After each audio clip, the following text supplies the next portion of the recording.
نحن نقص عليك أحسن القصص بما أوحينا إليك هذا القرآن. بسم الله الرحمن الرحیم. یو ملګری تاسو کړو چې د جنازې د موز مسنون طریقه څه ده. په شریعت کې د جنازې د موز مسنون طریقه دا ده چې میت په کټ کې د امام مخ ته کې غوستل شي اور امام با دغه میت د سینې بالکل په محاذات کې برابر ودرېږي. دغه نه پس په دوی نیت کوي مقتدیان هم اور امام هم.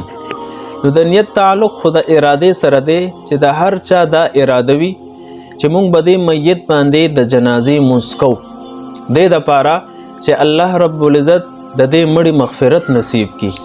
یو قسم جرګې په شکل کې مونږ راغلی یو چې الله رب العزت د دې مړي سره په دې اولنې شپه کې د رحم او د کرم معامله وکړي.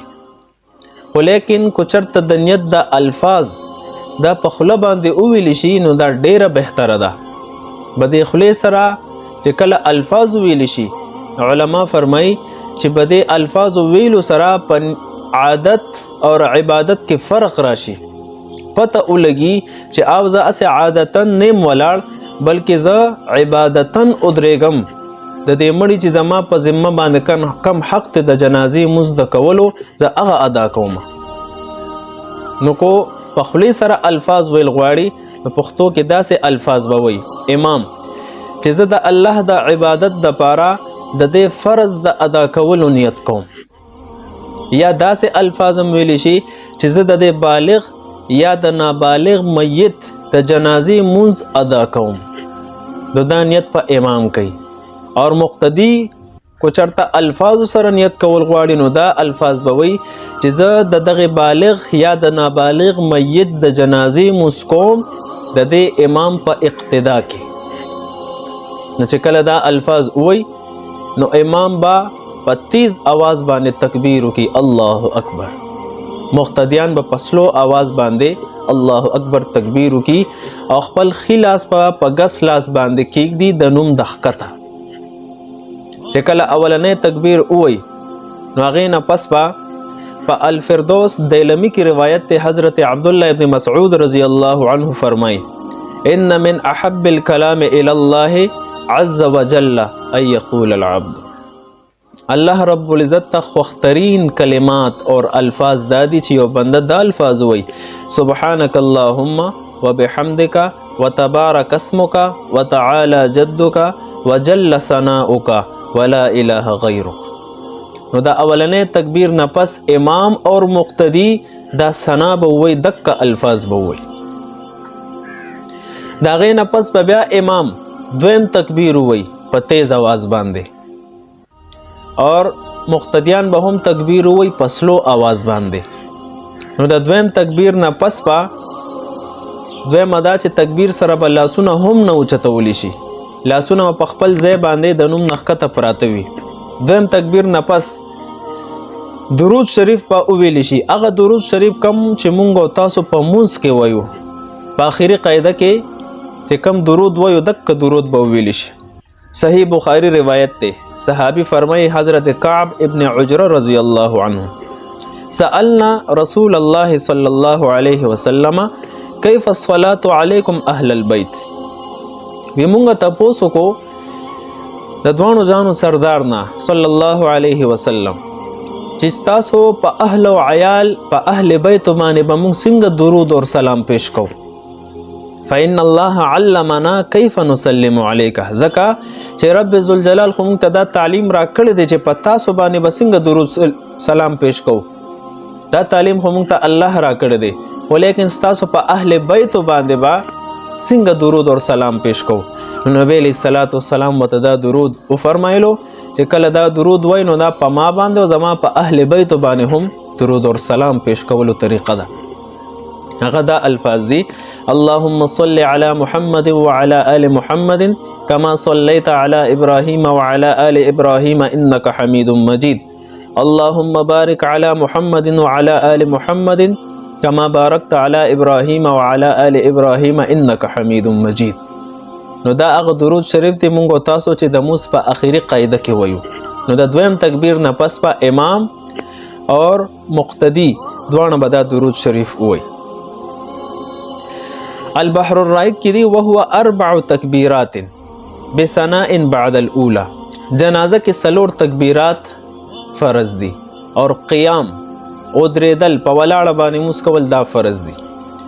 نو 4 تکبیرات پکې اولنې تکبیر نه پس ثنا وی ثنا سبحانك اللهم وصلات علی النبي صلی الله علیه وسلم بعد الثانیه. او د دویم تکبیر نه پس په نبی علیہ الصلوۃ والسلام باندې درود شریف وی. ودعاء بعد الثالثه. د دریم تکبیر نه پس په دعا وی چې ان شاء الله اوس دې پس به هغه دعاګانې ذکر کیږي. وتسلیمتین بعد الرابعه. د څلورم تکبیر نه پس په امام بدوانو طرفونو ته سلام ګرځي. والمراد بالصلاة علیه فی التشهد وهو الاولى. او د درود شریف نه مراد هغه درود شریف ته کم چې مونږ او تاسو په موس کې په اخیری قاعده کې د التحیات نه پس وایو. اک درود شریف دا با د دویم تکبیر نه پس ویل کیږي. دې نه پس په امام دریم تکبیر په تیز आवाज باندې وی، لاسونه به نه اوچتای، نه امام نه مقتدی. نو اوس په ګورو د میت ته کو چرته دا میت بالغ سړی وي یا بالغ ښځه وي، نو دریم تکبیر نه پس مسند احمد کې روایت ته د حضرت ابو هریره رضی الله عنه نه فرمای کان رسول الله صلی الله علیه وسلم اذا صلى على الجنازه. چې کله به نبی علیہ الصلوۃ والسلام په جنازې باندې موس کولو، دریم تکبیر نه پس پیدا الفاظ ویل اللهم اغفر لحینا ومیتنا وشاهدنا وغائبنا وصغیرنا وکبیرنا وذکرنا وانثانا اللهم من احییته منا فاحیه علی الاسلام ومن توفیته منا فتوفه علی الایمان. دا الفاظ ویل چې کله به میت بالغ سړی یا بالغ ښځه به وه، او کو چرته میت نابالغ معشوم وي، الک وي یا مجنون وي، لیونی وي، نو د دریم تکبیر نه پس په بیا دا دعا احادیثو کې نقل ده اللهم اجعله لنا فرطا واجعله لنا اجرا وزخرا واجعله لنا شافعا ومشفعا. دا الفاظ بیا ویل کیږي. او کو چرته میت نابالغه معشومه وه یا لیونه معشومه وا، نو بیا به دریم تکبیر نه پس دا الفاظ وی اللهم اجعلها لنا فرطا واجعلها لنا اجرا وزخرا واجعلها لنا شافعه ومشفعه. بیا به دا الفاظ وی. دینه پس په امام سلورم تکبیر کی، سلورم تکبیر نه پس په امام اول خي طرف ته سلام وګرځي، بیا به ګس طرف ته سلام وګرځي، او مقتدیان بم د امام په اقتدا کې سلام وګرځي.